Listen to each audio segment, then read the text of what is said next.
Kompetisi Liga 1 2022-2023 rencananya akan kembali bergulir, tapi PSM Makassar diterpa dua masalah yang cukup serius.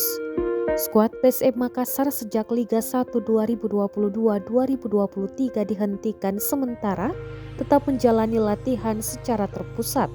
Masalah pertama yakni PSM Makassar dikabarkan tak bisa lagi menggunakan Stadion B.J. Habibie sebagai markas mereka untuk sisa lanjutan laga Liga 1 2022-2023. Kabar tersebut beredar luas di media sosial dan menjadi pembicaraan di tengah fans PSM Makassar saat ini.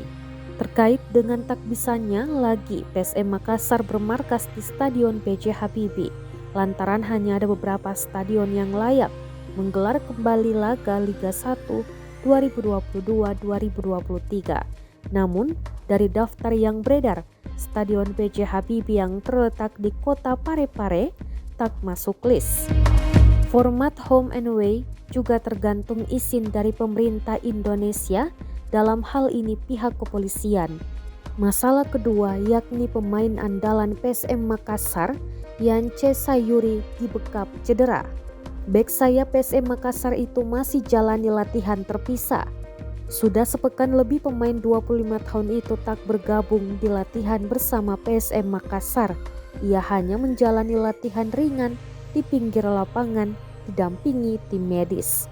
Pelatih PSM Makassar, Bernardo Tavares, membeberkan Yance Sayuri belum siap, masih perlu istirahat.